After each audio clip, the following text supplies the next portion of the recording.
स्वागत है हमारी हिंदी की कोचिंग में। तो आज हम सब सीखने वाले भाषा और व्याकरण। देखिए बच्चों, आज हम भाषा और व्याकरण का ज्ञान कराने वाली हूँ। तो देखिए, पहले तो हम इंग्लिश में बताना चाहेंगे कि भाषा और व्याकरण को इंग्लिश में हम क्या कहते हैं, लैंग्वेज, ग्रामर। तो बच्चों, अगर हमारे चैनल पर नए हैं तो प्लीज हमारे चैनल को सब्सक्राइब जरूर करें। चलो हम स्टार्ट करते हैं। यहाँ पे लिखा है भाषा। भाषा को इंग्लिश में कहते हैं लैंग्वेज। फिर देखिए, दिए गए चित्रों में अध्यापक बच्चों से कह रहा है, सदा सत्य बोलो। दूसरे चित्र में सीता अपनी बहन गीता से कह रही है, दीदी मुझे अपना पेन दे दो। फिर आगे देखिए, इस प्रकार हम अपने मन के भाव या विचार भाषा के द्वारा प्रकट करते हैं। भाषा की परिभाषा। तो देखिए बच्चों, भाषा की परिभाषा क्या होती है।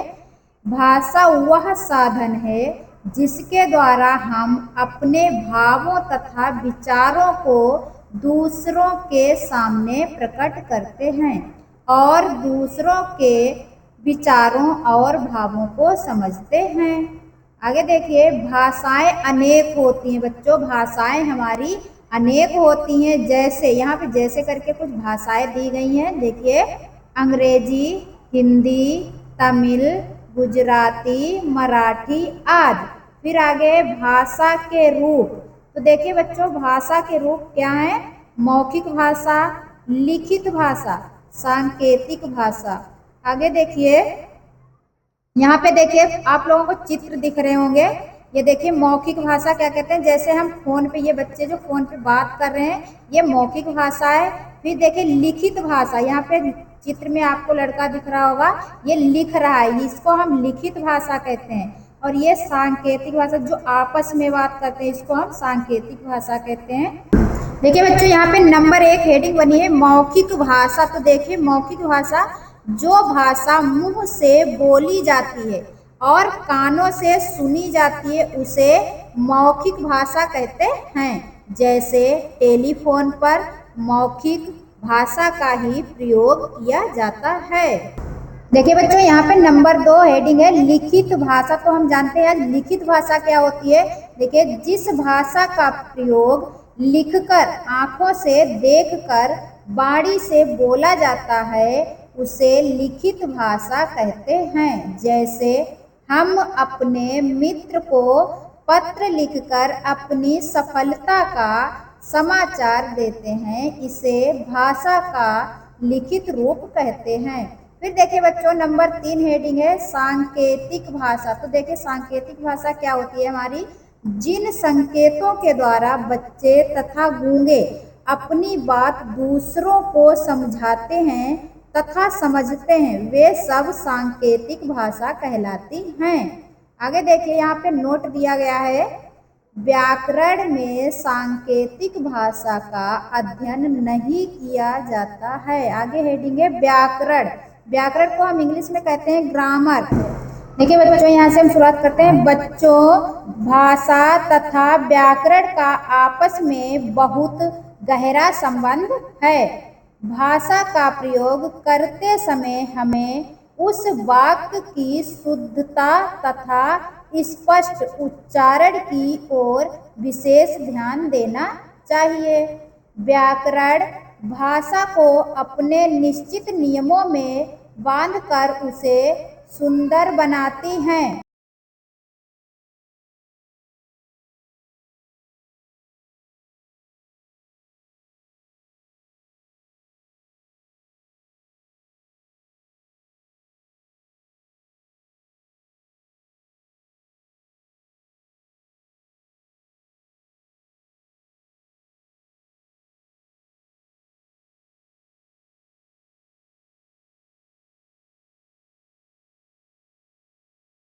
तो देखिए बच्चों, यहाँ पे अशुद्ध लिखा है, गाय दूध देता है, लेकिन इसको शुद्ध करके यहाँ पे लिखा गया है गाय दूध देती है। ये हमारा शुद्ध वाक्य। फिर देखिए, खरगोश तेज दौड़ती है, ये भी गलत वाक्य है, हमारा अशुद्ध वाक्य है। यहाँ पे इसको शुद्ध करके लिखा गया है, खरगोश तेज दौड़ता है।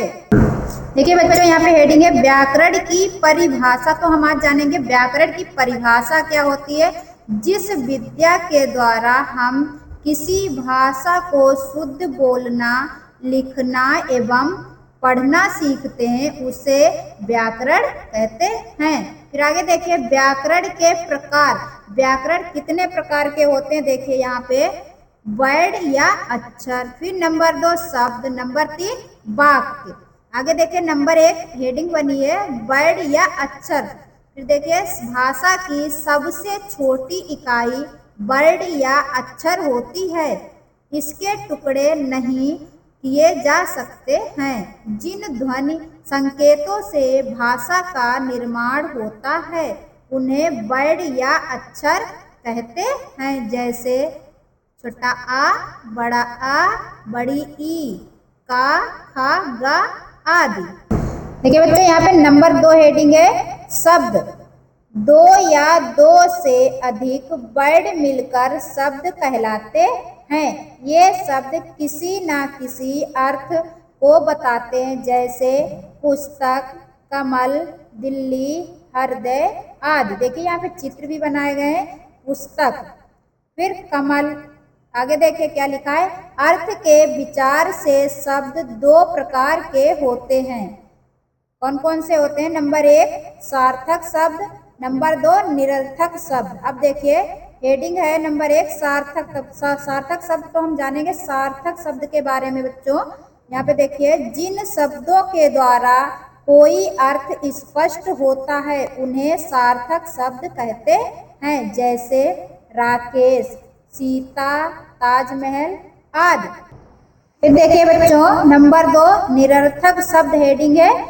जिन शब्दों के द्वारा कोई अर्थ स्पष्ट नहीं होता है उन्हें निरर्थक शब्द कहते हैं, जैसे चाय, वाय, गाड़ी, वाणी, डाक, वाक आदि।